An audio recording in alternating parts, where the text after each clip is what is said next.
하나님께서 오늘 우리에게 주시는 말씀은 마태복음 22장 34절부터 40절 말씀입니다. 제가 34절부터 40절까지 봉독하도록 하겠습니다. 사두개파 사람들이 예수의 대답에 말문이 막혔다는 소문을 듣고 바리새파 사람들이 모였다. 그들 가운데 한 율법 교사가 예수를 시험하려고 물었다. 선생님, 모세의 율법 중에서 어느 것이 가장 큰 계명입니까? 예수께서 대답하셨다. 내 마음을 다하고 목숨을 다하고 생각을 다하여 주 너의 하나님을 사랑하라. 이것이 가장 크고 첫째 가는 계명이다. 그러나 내 이웃을 내 몸과 같이 사랑하라는 둘째 가는 계명도 이에 못지않게 중요하다. 모든 다른 계명과 예언자들의 요구는 이 두 계명으로 요약될 수 있다. 아멘. 주일날 여러분들과 지금 계속 나누고 있는 성경의 주제가 지금 여러분의 삶에 혹시 여러분 연관성이 있습니까? 지금 주제가 사랑입니다. 우리 교회가 올해 세 가지 영성 주제, 기도, 사랑, 말씀으로 삶으로 도전하는 것, 이 세 가지 기사도를 우리가 하고 있는데, 여러분 오늘 우리가 나누는 이 주제, 사랑이라는 주제가 지금 여러분의 삶의 현실적인 현실과 여러분의 삶과 얼마만큼 연관이 있다고 여러분 생각하십니까? 기독교인들 참 이상하다고 생각을 해요. 이렇게 힘든 상황 가운데서 사랑 타령하고 있다고. 우리도 한번 생각해 보죠. 정말 우리도 그런 생각을 갖고 있는가? 여러분, 어쩌면 사랑이라는 이 주제가 지금 우리 현실과 너무나 동떨어져 있는 듯한 괴리감 때문에 잘 와닿지 않을 수도 있습니다. 아니, 하루하루 먹고 사는 것도 힘든데, 그래서 몸도 마음도 지쳐 있는데 무슨 사랑 타령이냐, 그렇게 생각할 수도 있다라는 거예요. 여러분, 그런데 성경은 우리의 생각과는 정반대입니다. 다릅니다.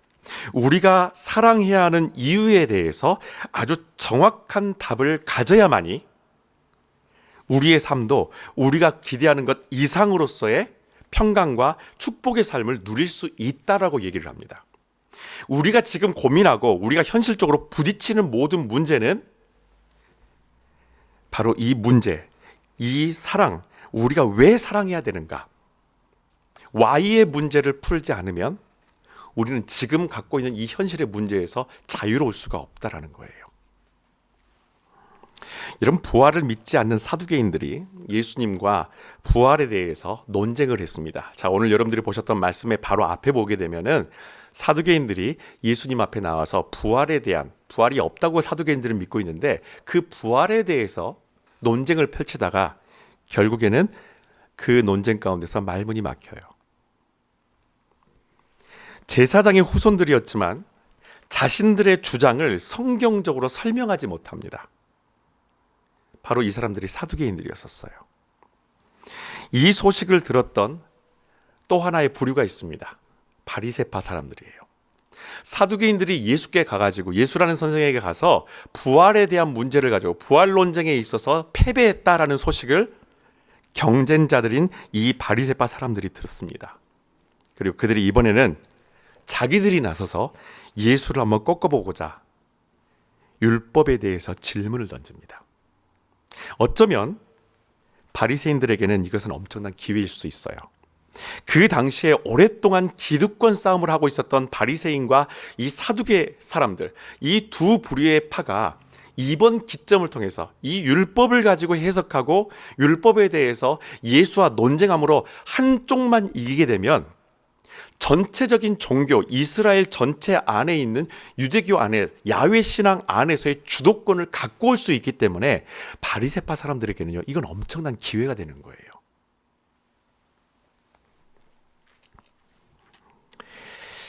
그래서 그들이 예수님께 질문을 던집니다. 무척 신중하게 예수님 앞에 나아갑니다. 더욱이 바리새인들은 율법에 자신 있던 사람들이기 때문에 예수님을 음해하기 위해서 던진 질문은 평범하지만 무척 날카로운 질문이었어요. 바리새인들이 예수님께 이렇게 질문합니다. 모세의 율법 중에서 어느 것이 가장 큰 계명입니까?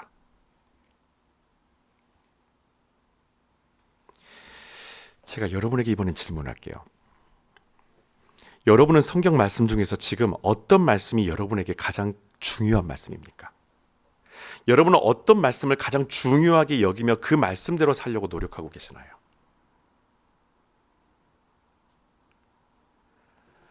카톡에 프로필란에 보게 되면은 작은 성경 문구들을 이렇게 올리시는 분들이 있어요.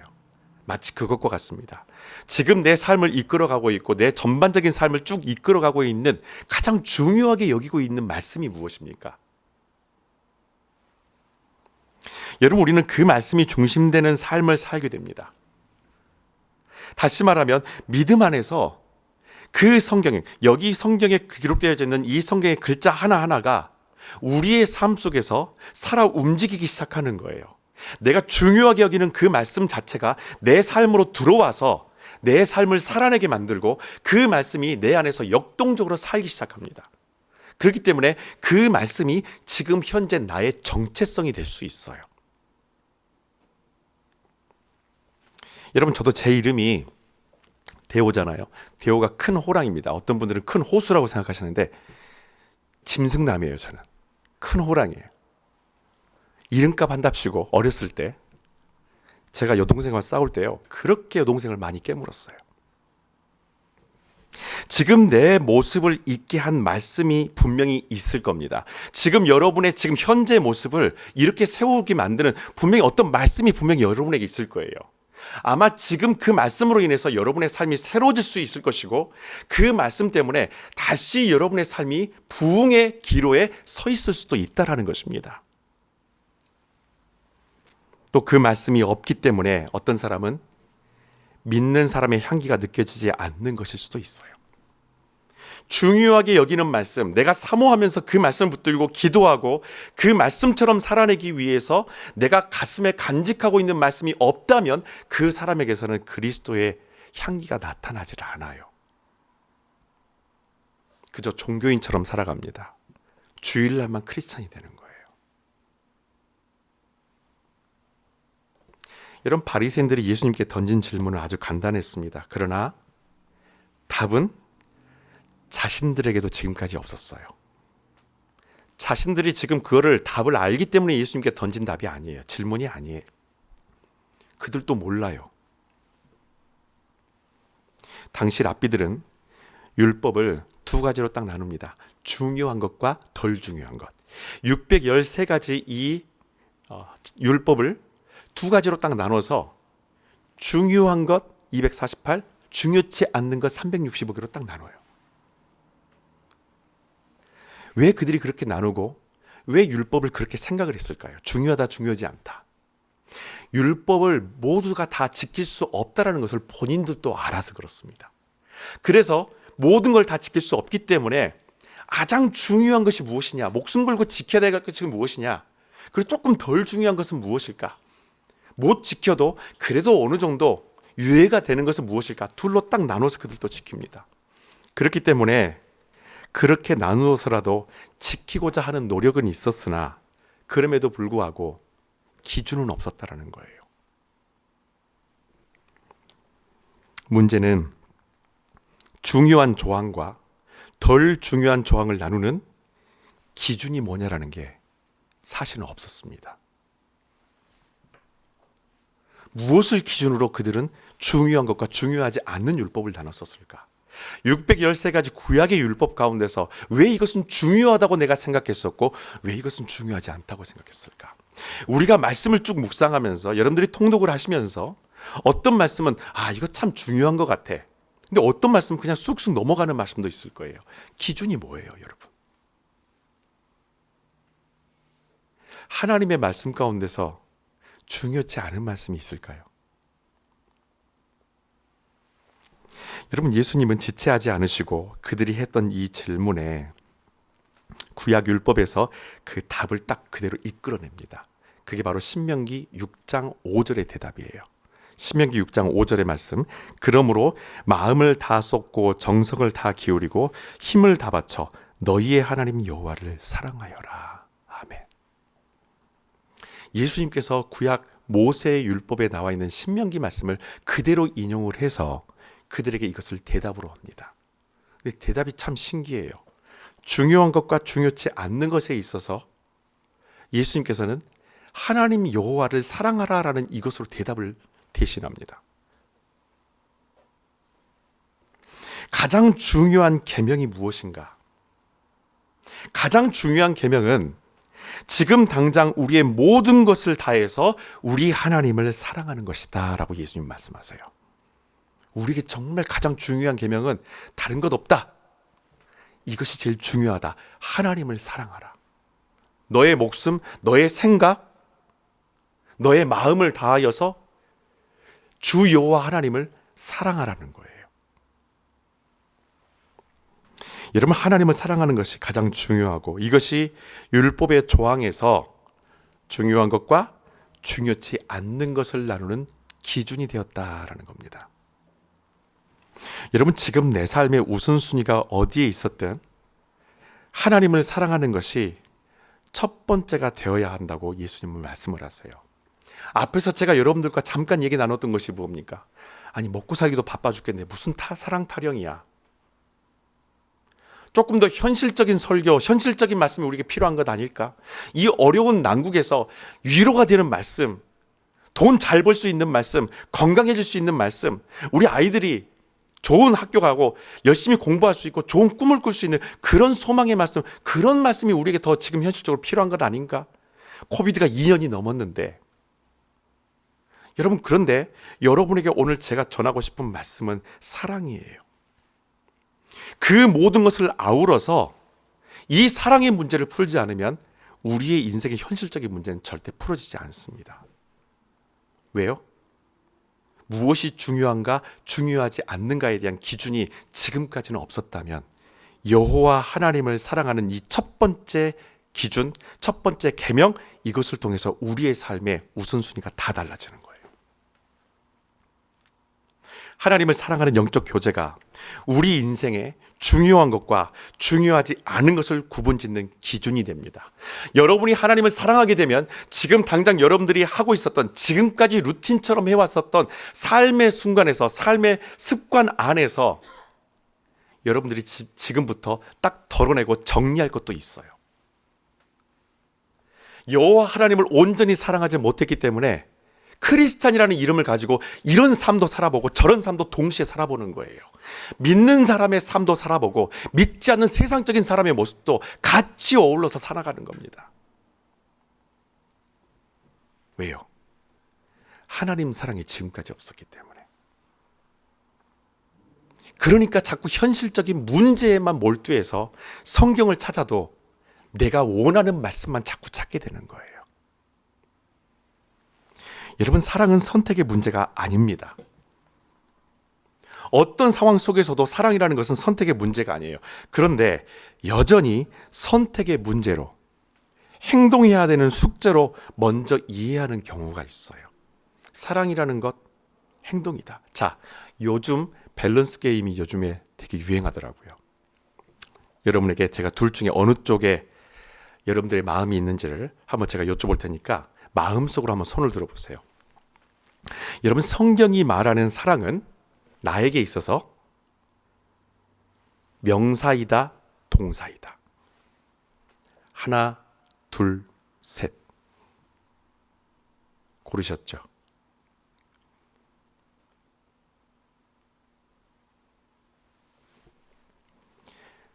나에게 있어서 성경이 말하는 사랑은 과연 명사일까요? 동사일까요? 여러분, 모르겠지만 대부분 동사라고 생각할 수도 있을 거예요. 왜? 사랑은 doing이라고 생각하니까, 해야 된다고 생각하니까. 여러분, 사랑은 지식이 아니라 행함이라는 그 생각으로 우리는 분명히 사랑을 동사라고 생각을 합니다. 맞는 말이에요. 자, 그러면 다시 한번 이렇게 생각해 보죠. 사랑하는 것이 그렇게 힘든가요? 힘들죠. 힘들어요, 여러분. 사랑하는 게 힘들어요. 그렇다면 모든 사랑이 힘들어야 하는데 하나님을 사랑하는 것은 힘들고 세상적인 것을 사랑하는 것은 힘들지 않아요. 왜 이게 문제가 되는 겁니까? 왜 이렇게 다른 거예요? 사랑하는 것이 힘들다면 다 힘들어야 되는데, 세상을 사랑하는 것도 힘들어야 되는데, 세상 사랑하는 것은 무척 쉬워요. 하나님 사랑하는 게 너무 어렵다라는 거예요.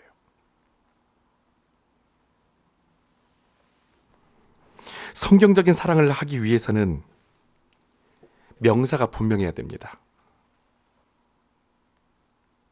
사랑이 동사로서 온전하게 발현되기 위해서는 내 안에 성경적인 사랑에 대한 명사가 분명해야 돼요. 그래야 동사가 완전해집니다. 명사가 있어야 여러분 동사가 존재하는 거예요. 이를테면 하나님이 존재하시기 때문에 세상이 창조된 것처럼 사랑이 존재하기 때문에 사랑을 하는 것입니다. 하나님은 사랑이시라. 명사를 얘기하고 있어요. 하나님은 사랑하신다라고 얘기하지 않아요. 사도 요한이. 하나님은 사랑이시다. 그분은 명사라고 얘기합니다. 그 하나님, 그 사랑을 오늘 우리 안에서 동사가 되게 만드는 거예요.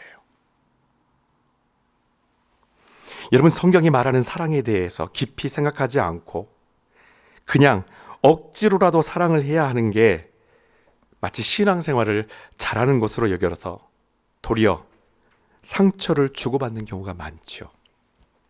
사랑했는데 내가 했던 사랑 때문에 내가 상처를 받고요.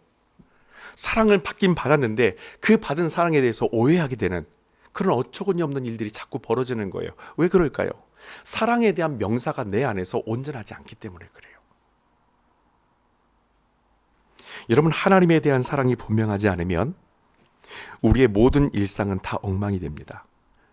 먹고 사는 문제는 우리에게 엄청나게 중요한 문제기는 확실해요. 분명합니다. 그렇다고 우리가 노력한 대로 세상이 순순히 우리에게 제공하던가요? 만만치 않죠. 에덴 동산 이후에 세상은 단 한 번도 인간에게 친절을 베푼 적이 없어요. 하루하루 버티고 살기도 쉽지 않은 세상에서 우리가 왜 사랑에 대한 주제를 오늘 고민해야 하냐면, 우리에게 필요한 모든 것을 공급하시는 이가 바로 하나님이시고 그 하나님이 사랑이시기 때문입니다. 그래서 우리가 사랑을 하는 거예요. 여러분, 인간이 살아가는데 이보다 더 중요한 것이 있었다면 예수님도 인간의 몸을 입고 오셨기 때문에 누구보다도 더 잘 아시고 우리 편에서 하나님을 사랑하는 것보다 더 중요한 것이 무엇인가를 설명을 해주셨을 거예요. 누구보다도 우리 잘 아시잖아요. 주님이 똑같은 몸을 입으셨기 때문에. 그런데 우리 예수님의 결론은 변함없었습니다.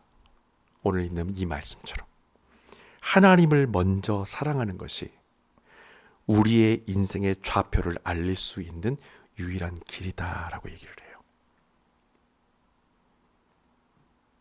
저와 여러분의 평생의 삶, 언제 하나님께서 우리를 부르실지 모르는 인생의 시간들을 우리가 공평하게 배분받아서 살아가는데, 그 인생을 살아가는 동안에 내가 지금 주님을 사랑하고 평생 사랑할 것인가, 아니면 주님 사랑 플러스 세상의 사랑을 동시에 갖고 내가 살아갈 것인가, 이것은 우리가 지금 현실적으로 부딪히는 삶의 모든 문제들 가운데, 환경들 가운데에서 우리의 인생의 방향을 분명하게 제시할 겁니다. 여러분, 예수님은 고통스럽고 두려운 십자가를 당신이 피하지 말아야 할 이유를 어디에서 찾았습니까? 하나님을 사랑하는 거에 찾았어요. 하나님 아버지를 사랑하는 마음 때문에 감당하시게 된 거예요. 여러분, 우리가 삶을 십자가처럼 여기고 있죠. 어떤 사람을 십자가처럼 여기고, 내가 하는 일을 십자가처럼 여기고, 사역을 십자가처럼 여기고, 헌신하는 것을 십자가처럼 여기고, 사는 것도 자체도 십자가처럼 여길 때가 있어요. 예수 그리스도께서 우리를 대신해서 지셨던 모든 십자가는 그분이 포기할 수도 있었으나, 도망칠 수도 있었으나, 천사들을 불러서 그 모든 일들을 가로막을 수도 있었으나, 그걸 가로막지 않고 끝까지 그 십자가를 지시고 그 십자가에서 죽으심으로 부활의 소망으로 다시 오셔요. 어떻게 이 일이 일어납니까? 오히려 현실적인 문제잖아요. 십자가에 죽느냐 사느냐의 문제는. 그런데도 불구하고 예수님께서 그 십자가를 끝까지 지실 수 있었던 것은 하나님을 사랑했었던 그 첫 번째 계명의 마음이, 그 말씀이 자기에게 있어서 우선순위였기 때문에, 그래서 자신의 현실의 문제를 이겨낼 수 있었고 승리할 수 있었던 거예요. 하나님의 뜻을 이룰 수 있었던 것은 하나님을 사랑하는 그 마음이 우선순위에 있었기 때문에 가능한 겁니다. 그래서 예수님은 하나님을 사랑하는 것을 크고 첫째 되는 계명이라고 오늘 말씀을 하세요. 즉 다른 모든 계명과 행함은 이 계명을 근거로 할 때에만 의미가 있다라는 것입니다. 여러분, 우리가 왜 사랑을 해야 하는가에 대한 이유는 하나님을 사랑하는 것에 모두 다 들어가 있습니다. 여러분, 예수님은 바리새인들에게 이어서 이렇게 말씀을 하세요. 39절에 내 이웃을 내 몸과 같이 사랑하라. 여러분, 그런데 우리가 주목해야 되는 것이 여기 하나 있습니다. 예수님은 이 계명을 강조하시면서 둘째 가는 이 계명도 첫 번째 계명에 못지않게 중요하다라고 말씀을 하세요. 개역개정 성경에 보게 되면 둘째도 그와 같으니라고 말씀하세요. 여러분, 이것이 사랑에 대해서 바리새인들과 예수님이 가지고 있는 가장 큰 생각의 차이입니다. 바리새인들은 하나님에 대한 의무를 감당하다 보면은 사람에 대해서는 소홀할 수도 있다고 여겼던 사람들이에요. 하나님을 우선으로 사랑하기 때문에, 하나님을 섬기는 우리들이기 때문에, 더더욱이 율법이라고 하면은 가장 치열하게, 가장 냉혹하게, 가장 열심을 다해서 지켰던 사람들이 바리새인이에요. 그러니까 그들에게 있어서 여호와 하나님의 말씀, 그 율법을 지켜가는 것, 그 하나님을 먼저 생각하는 것, 그건 당연한 거예요. 다만 그들이 잘못 생각하고 있었던 것은 여호와 하나님을 사랑하다 보면 내가 너한테 소홀해 줄 수 있어, 이렇게 생각했다는 겁니다.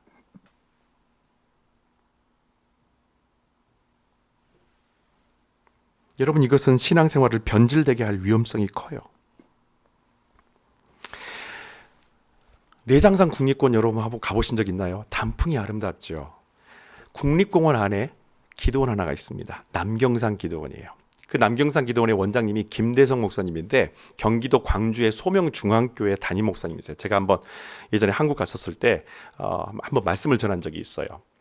김대성 목사님이 어렸을 때, 제가 청년기 때 우리 교회에 오셔가지고 집회를 하시면서 하셨던 간증 하나가 있습니다. 교회에, 자기 이제 목사님 교회에 결혼은 했는데 오랫동안 아이가 생기지 않은 가정이 있었나 봐요. 그 가정의 아내가 밤마다 교회 와서 울면서 하나님 앞에 매달리는 거예요. 하나님, 저도 아이 갖고 싶어요. 매일 밤 주님 앞에 나와서 기도하고 하나님 앞에 나와서 자기의 그 서러운 마음, 그렇게 생명을 얻고자 하는 그 마음을 담아서 하나님 앞에 매일 밤 기도했다고 합니다. 아주 오랫동안 하나님 앞에 기도했는데 그럼에도 불구하고 하나님께서 응답이 없는 거예요. 답답한 거예요. 이미 그렇게까지 기도하면서 매달리기 전에 오랫동안 이미 기다려 왔었는데 다시 기도를 하면서 집중적으로 하나님 앞에 간구함에도 불구하고 아무런 대답이 없는 거예요. 그래서 낙심한 마음으로 목사님을 찾아왔다라는 겁니다. 목사님 아시잖아요. 내가 밤마다 주님 앞에 나와서 이렇게 하나님께 기도하고 얘가 하나님께 매달리는데 왜 하나님이 내 기도 들어주지 않는 거예요? 왜 하나님이 내 마음을 들어주지 않는 거예요?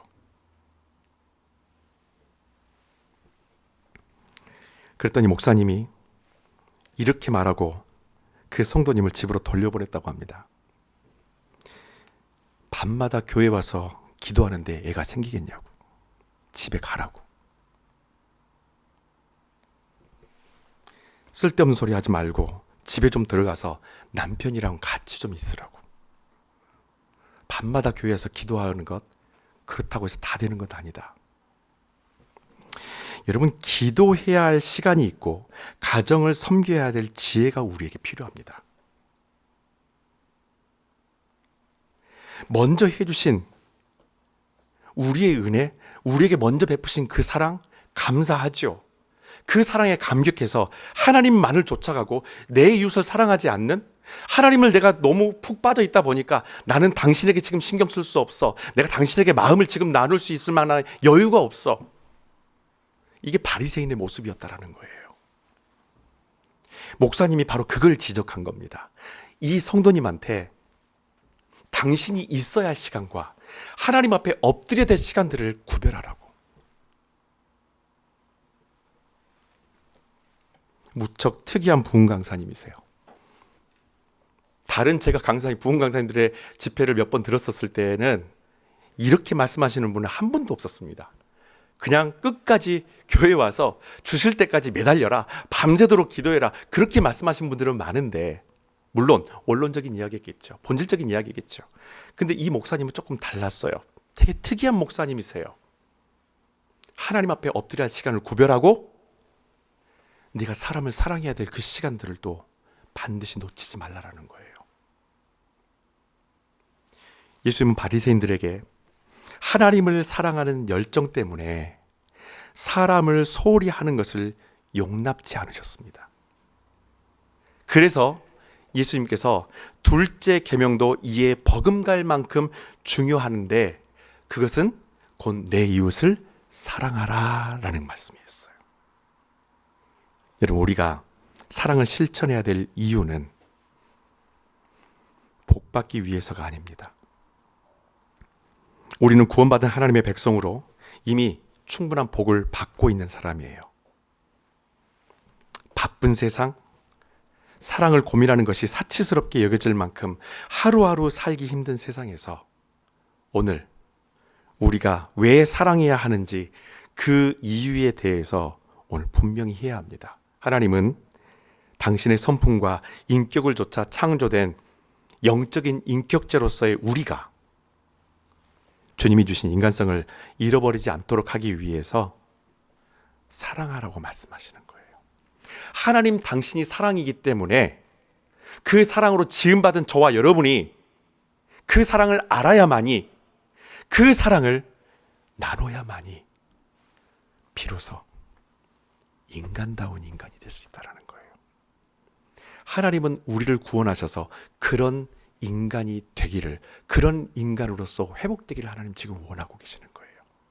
그래서 우리가 사랑을 해야 한다는 겁니다.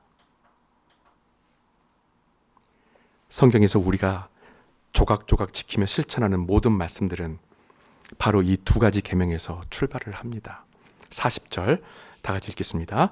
모든 다른 계명과 예언자들의 요구는 이 두 계명으로 요약될 수 있다. 아멘. 그럼 바울은 병 고치고 남을 돕고 가르치고 방언을 하는 등의 수많은 은사들이 있지만 이보다 더 나은 것이 있다면서 소개를 했어요. 바로 그것이 사랑이에요. 다른 많은 은사들도 있지만 이것보다 더 중요한 은사가 있습니다. 여러분, 이것을 구하십시오. 그것이 사랑이었습니다. 그 사랑은 믿음, 소망보다 더 중요하다고 강조를 했어요.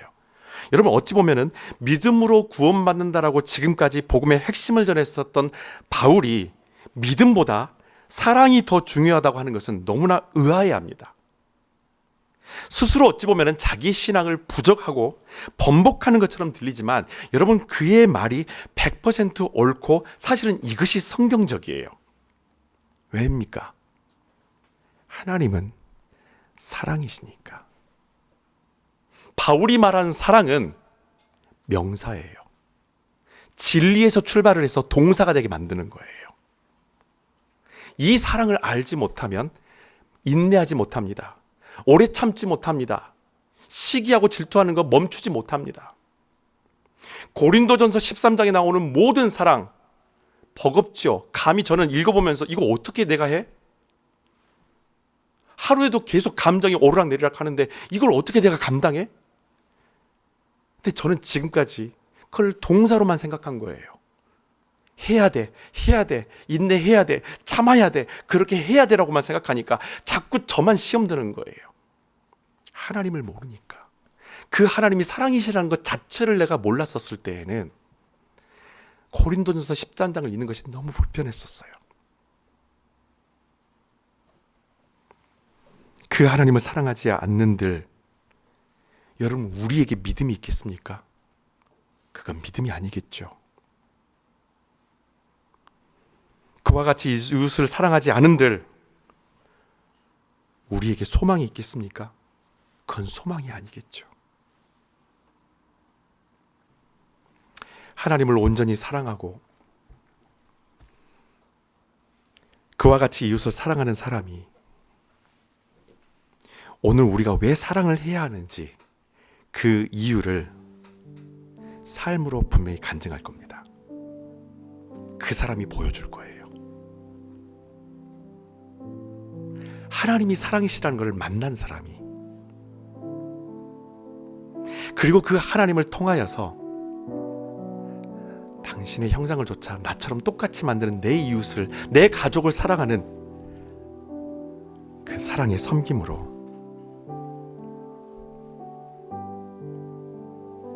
우리가 왜 사랑해야 하는지, 지금 저와 여러분들이 현실적으로 겪고 있는 다양한 문제들, 그것보다 왜 먼저 우선해서 하나님 사랑의 문제가 더 풀어져 나가야 되는지를 우리는 분명히 경험하게 될 겁니다. 저는 이 일을 감당하며 살아야 할 여러분 모두에게 마지막으로 한 가지를 더 부탁하고 싶어요.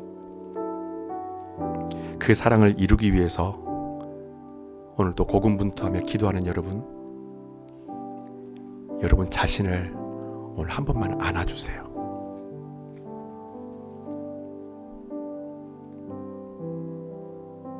여러분 자신을 너무 매몰차게 자꾸 죄인 취급하면서 손가락질하지 마시고요. 여러분 자신을 한 번만 오늘 안아주세요.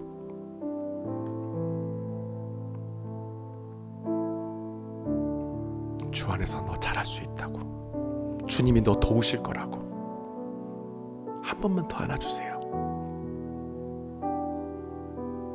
하나님이 여러분을 사랑하십니다.